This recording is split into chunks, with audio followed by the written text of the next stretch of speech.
Hello guys, pag-usapan lang natin si Daniel Padilla, pinasaya mga pasyente sa medical surgery mission. Siyempre guys, no, kaya nga naman kasi spotted umano si Daniel Padilla sa sinasabing medical mission kasi isa si Catherine Bernardo na endorsement ni Doktora IB. Ibig sabihin guys, may connection talaga ang mga nangyayari kung bakit nga naman kasi sumali si Daniel Padilla. Siyempre kasi guys, sinasabi nila connection daw ito kay Catherine Bernardo. Kasi alam naman natin guys, no, nakikipagbalikan nga naman kasi si Daniel Padilla talagang porsigido at desididong makipagbalikan kay Catherine Bernardo. At lalong-lalo na kasi guys, yan ang mga gusto ng mga solid fans ni Daniel Padilla na laging umaasa sa in the future ay magbalikan nga naman kasi ang Katniel. Na ang sinasabi nila, bakit daw si Maja Salvador at Rambo ang tagal daw nilang nagkaiwalay pero nagkabalikan din. Pero nung nagkabalikan daw ay kinasal din sila kaagad at nagkaroon daw ng anak. Nagatid saya si Daniel Padilla sa isang outreach program na ini-endorso nito, beauty clinic ni Doktora IB.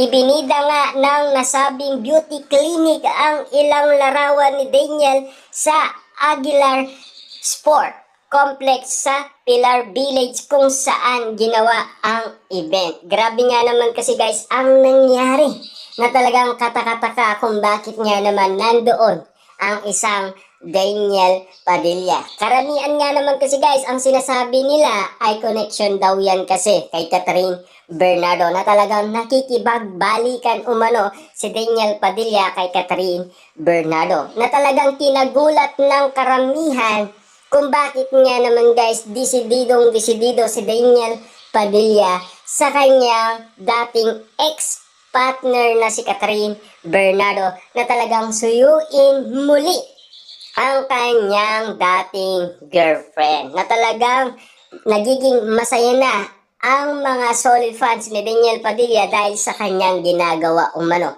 Talagang suportado ang mga solid fans ni Daniel Padilla sa lahat ng ginagawa nito. Na talagang umaasa nga naman kasi sila na sana magkabalikan nga naman kasi sina Catherine Bernardo at Daniel Padilla. Ngayon pa naman guys na wala na siyang spotted na nanliligaw ngayon sa kanya at malayang-malaya na si Catherine Bernardo dahil binitawan na umano ni Alden Richard. Makikita si Daniel sa masayang chumichika sa microphone abang nakangiti naman sa tuwa ang beauty doctor at ang kanyang mga staff. Pinapasalamatan ni Doktora IB si DJ dahil sa pagbibigay oras nito sa kanilang medical at surgery mission na kahit raw busy ito sa kanyang schedule ay pumunta pa rin ang aktor. Sabi pa nga niya, voluntary ang pakikipagbahagi ni DJ sa kanilang event na nagdulot ng kasiyaan sa lahat ng pasyenteng dumating. Nangyari ang event kahapon, Biyernes, February 7. Ang IB Clinic ay parehong sponsor ni Catherine Bernardo at Daniel Padilla. Kita nyo naman guys, no?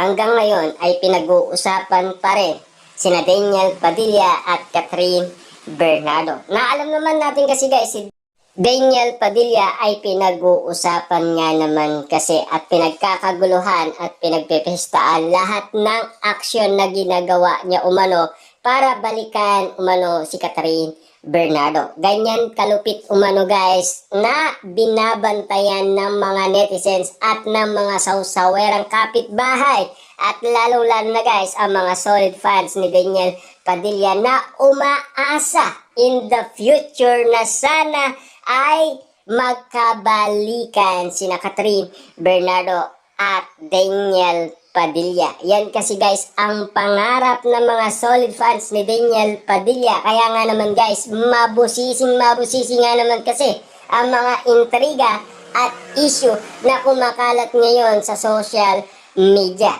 Tignan na lang natin guys kung hanggang saan ang kayang ipakita ni Daniel Padilla para mapatunayan niya na hanggang ngayon ay mahal na mahal pa rin niya si Catherine Bernardo at hindi nagbago ang kanyang pagmamahal. Na hanggang ngayon, si Catherine Bernardo pa rin ang kanyang minamahal.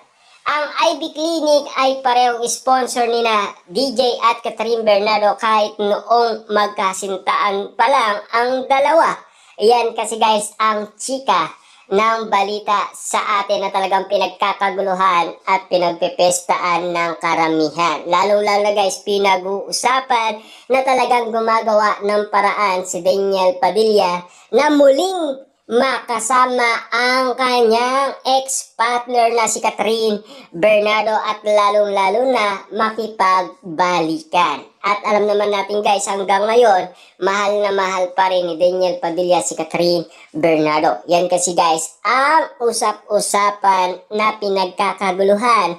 Lalo-lalo na guys, umaasa pa ang Katniel fans na sana in the future magkabalikan nga naman kasi ang kanilang idolo na sina Daniel Padilla at Catherine Bernardo na talagang pinagkakaguluhan, pinag-uusapan ngayon. At kung bakit nga naman guys sumuko ang isang Alden Richard, hindi nating alam kung ano ang kadahilanan talaga. Kasi ang gusto daw nila, magkaibigan lang. Siyempre, ang daming issue guys na kumakalat. Yung issue na talagang nagkita si Daniel Padilla at Catherine Bernardo at nagkausap daw. Yun daw ang naging rason kung bakit sumuko at bumitaw ang isang Alden Richard kay Catherine Bernardo. Yun nga ba talaga guys ang rason ni Alden Richard kung bakit nga naman siya sumuko? Pinaubaya niya ba si Catherine Bernardo sa dating ex-partner na si Daniel Padilla, si Catherine Bernardo? Kaya nga naman guys, pinagkakaguluhan ngayon ang mga chika at issue at intriga sa lahat ng social media platform. Kayo na po ang bahala kung atid saya ang mga kwento ng balita. Sana makatulong sa inyo guys sa lahat ng umaasa na magkaroon ng balikan ang Katniel.